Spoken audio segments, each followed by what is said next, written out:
नमस्कार दोस्तों, आज हम एलियन के बारे में एक और नई खबर लेकर आपके सामने उपस्थित हैं। अमेरिका ने कनाडा बॉर्डर पर मिशिगन के आसमान में एक संदिग्ध फ्लाइंग ऑब्जेक्ट को मिसाइल से ढेर कर दिया है। एक तरफ इसे चीन की हरकत बताया जा रहा है, वहीं दूसरी ओर इस फ्लाइंग ऑब्जेक्ट को एलियंस यानी परग्रही जीवों से जोड़कर भी देखा जा रहा है। यूएस वायुसेना के जनरल ग्लेन वैनहार्क ने कहा है कि इसे गुब्बारा कहना ठीक नहीं है। क्या यह ऑब्जेक्ट एलियंस का है? क्या पृथ्वी से परे भी ब्रह्मांड में जीवन है? क्या ये परग्रही पृथ्वी के लिए खतरा बन सकता है? ताजा घटना के बाद ऐसे ही कई सवाल लोगों के मन में कौंध रहे हैं। जांच के बाद ही खुलासा होगा कि आखिर यह चीज है क्या। आइए जानते हैं इस बारे में जर्मनी में रह रहे वरिष्ठ पत्रकार राम यादव क्या कहते हैं। एलियंस हमें देख रहे हैं। एलियंस हमें अब तक दिखाई पड़े हों या नहीं, अमेरिका में खगोल भौतिक की दो महिला वैज्ञानिकों का अपनी खोज में कहना है कि वे शायद वर्षों से हमें देख रहे हैं। स्टीफन हॉकिंग को अल्बर्ट आइंस्टाइन जैसा ही एक महान वैज्ञानिक माना जाता है। मार्च 2018 में वे इस दुनिया से विदा हुए थे। उनका कहना था कि हमें पृथ्वी से परे किसी बाहरी दुनिया को अपने बारे में बताने वाले संदेश भेजने से परहेज करना चाहिए। परग्रही यानी कि एलियंस हमें अपने लिए खतरा मान सकते हैं। दूसरी ओर अमेरिकी संसद के आदेश पर वहां के रक्षा मंत्रालय और गुप्तचर सेवाओं द्वारा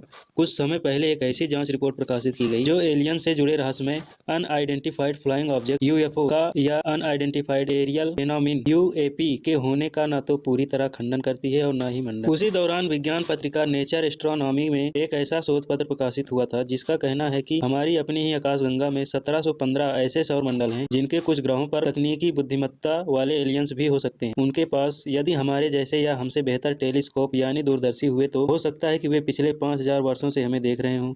इस प्रकार के ग्रहों वाले सौरमंडल की संख्या अगले 5000 वर्षों के दौरान बढ़कर 2034 हो जाएगी। भौतिकी की दो महिला वैज्ञानिक, कार्नेल यूनिवर्सिटी की जर्मन नाम वाली प्रोफेसर लीजा अल्टेनएगर और American museum of natural history की जैकलीन, उनका कहना है ब्रह्मांड में जीवन की खोज के लिए ऐसे ग्रह हमें सबसे उपयुक्त लगे जो हमारी पृथ्वी पर से देखने पर अपने सूर्यों के सामने से नियमित रूप से गुजरा करते हैं। हमारी आकाशगंगा में हमसे करीब 3000 प्रकाश वर्ष तक की दूरी के दायरे में उन्हें 3400 से अधिक ऐसे ग्रह मिले। लीजा कार्टेनएगर का कहना है कि जिन्हें हम एलियंस कहते हैं उनके लिए हम भी किसी दूसरे ग्रह के एलियंस हैं। क्या है गाइया? अमेरिकी महिला वैज्ञानिकों की यह खोज संभव नहीं हो पाई होती यदि यूरोपीय अंतरिक्ष एजेंसी ईएसए की अंतरिक्ष वेधशाला गाइया 2014 में हमारी आकाशगंगा के तारों का अब तक का सबसे सटीक 3 डायमेंशनल नक्शा न बना रही होती। गाय का नाम ग्लोबल एस्ट्रोमेट्रिकल इंटरफेरोमीटर फॉर एस्ट्रोफिजिक्स का प्रथमाक्षर संक्षेप है। यह नाम इसलिए भी चुना गया कि ग्रीस यानी यूनान की पौराणिक कथाओं में धरती माता को एक देवी माना जाता था और उसे गाइया कहा जाता था। गाइया ने हमारी आकाशगंगा के 1 अरब से भी अधिक तारों की सही अवस्थिति को पहले कभी की अपेक्षा 200 गुना अधिक सटीकता के साथ मापा है और अब तक 10,000 गुना अधिक चीजों की जांच परख की है। दोनों अमेरिकी महिला वैज्ञानिकों ने अपनी खोज के लिए गाइया से मिले डेटा का भरपूर लाभ उठाया है। हमारे सौरमंडल से बाहर अब तक जिन अनेक सौरमंडलों और उनके ग्रहों की खोज हुई है वह इसी प्रकार हुई है। जब भी किसी तारे के अपने कुछ ग्रह भी होंगे तो वे उस तारे की परिक्रमा भी करेंगे। परिक्रमा करते हुए वे कभी न कभी उस तारे और हमारी पृथ्वी के बीच ठीक उसी तरह आ जाएंगे जिस तरह पृथ्वी और सूर्य के बीच चंद्रमा के आ जाने पर हम सूर्य ग्रहण देखते हैं। सूर्य ग्रहण के समान ही उस दूर के तारे की हम तक पहुंचती चमक भी कुछ समय के लिए मध्यम पड़ जाएगी या गायब हो जाएगी। अंतरिक्ष में कुछ भी स्थिर नहीं है, सब कुछ गतिमान है। अतः इन दोनों महिला वैज्ञानिकों ने गाइया वाले त्रिआयामी नक्शे और तारों की गतिशीलता आदि के आंकड़ों के आधार पर तय किया कि वे उन तारों और उन ग्रहों पर अपना अध्ययन केंद्रित करेंगी जो हमसे 300 प्रकाश वर्ष तक की दूरी के दायरे में पड़ते हैं। कंप्यूटर मॉडलों के द्वारा उन्होंने गणना की कि अतीत में कब कौन सा तारा हमारी पृथ्वी से दिखाई पड़ने वाले इस दायरे में आया होगा और यही बात भविष्य में कब होगी। वह समय जब कोई तारा अपने ग्रहों के साथ हमारी पृथ्वी से दिखाई पड़ सकता है। साथ ही वह समय भी होता है जब उसके किसी आबाद ग्रह पर बुद्धिमान निवासी भी हमारी पृथ्वी की देख सकते हैं।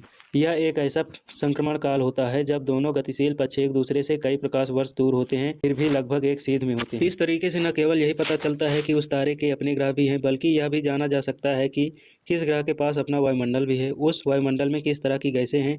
यदि उन गैसों में ऑक्सीजन या मीथेन गैस के भी संकेत मिलते हैं तो वहाँ किसी प्रकार का जीवन भी हो सकता है। उस ग्रह के और भी सटीक अवलोकनों से जाना जा सकता है कि वह कितना बड़ा है, अपने तारे से कितनी दूरी पर है, उस पर तापमान कितना होगा, पानी भी हो सकता है या नहीं इत्यादि।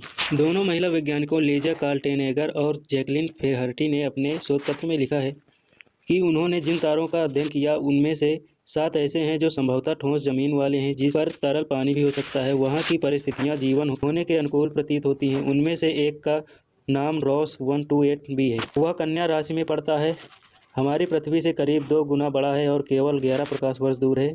वह करीब 2000 वर्षों तक ऐसे संक्रमण क्षेत्र में था जो हमारी पृथ्वी के सामने पड़ता था। यानी पृथ्वी और रॉस 128 भी लगभग एक सीधे में थे। वहाँ यदि एलियंस रहे हों तो वे ईसा पूर्व की 10वीं सदी से लेकर ईसा पश्चात की 10वीं सदी के दौरान हमारी पृथ्वी पर की गतिविधियों को जान सकते थे। यह वह समय था जब यूरोप में सिकंदर के नाम की धूम थी और भारत में बौद्ध धर्म ने जन्म ले लिया था। ट्रैपिस्ट 1 नाम के एक दूसरे तारे के पास तो पृथ्वी जैसे आकार वाले 7 ऐसे ग्रह हैं, जिनमें से 4 उससे ठीक ऐसी दूरी पर रहकर उसकी परिक्रमा कर रहे हैं जो वहाँ जीवन होने के काफ़ी उपयुक्त हैं। 45 प्रकाश वर्ष दूर का यह तारा अपने ग्रहों के साथ आज से करीब 1600 वर्ष बाद हमारी पृथ्वी के सीध में होगा। स्पष्ट है कि वहाँ जीवन की खोज के लिए फिलहाल कुछ नहीं किया जा सकता। वहाँ के किसी ग्रह पर यदि एलियंस हैं तो वे भी हमें अभी देख नहीं सकते। वे यदि तकनीकी दृष्टि से उतने ही विकसित हैं जितनी इस समय हमारी सभ्यता है तो वे हमारे रेडियो और टेलीविज़न प्रसारण देख सुन सकते हैं। लीजा कार्ल्टेनेगर और जैकलिन फेहर्टिस की खोज कहती है कि हमारी आकाशगंगा में हमसे 300 प्रकाश वर्ष दूर के दायरे में करीब 1400 ऐसे बाह्य ग्रह हैं जहां यदि हमारे लगभग बराबर की तकनीकी वाले एलियंस ही हुए तो वे भी हमें अभी ही देख सकते हैं या देख रहे होंगे। इसका अर्थ यह भी है कि अन्य ग्रहों पर जीवन की अपनी तलाश में हमें इन्हीं ग्रहों पर ध्यान देना चाहिए, न कि अंतरिक्ष में हर जगह हाथ पैर मारना चाहिए। इस खोज का एक दूसरा अर्थ भी यह हो सकता है कि कोई दूसरा ग्रह जितने कम समय तक दोनों महिला वैज्ञानिकों ने ऐसे सौरमंडलों की संख्या 46 पाई है जहां हमारे रेडियो प्रसारण पहुंच रहे होंगे। वहां 29 ऐसे ग्रह हो सकते हैं जहां उन्हें सुन सकने की तकनीकी सभ्यता भी हो। रेडियो और टेलीविज़न प्रसारण की विद्युत चुम्बकीय इलेक्ट्रोमैग्नेटिक तरंगें प्रकाश की गति से अंतरिक्ष में फैलती हैं। पृथ्वी पर करीब 100 वर्षों से रेडियो प्रसारण और 70 वर्षों से टेलीविज़न प्रसारण हो रहे हैं। ट्रैपिस्ट 1 के किसी ग्रह पर के एलियंस इस समय यदि हमारे रेडियो टीवी प्रसारण देख सुन रहे होंगे तो वे प्रसारण कम से कम 45 साल पुराने होंगे। इस खोज का एक दूसरा अर्थ यह भी है कि कोई दूसरा ग्रह जितने कम समय तक पृथ्वी की सीध में दिख रहा होगा वह उतना ही हमारे निकट होगा।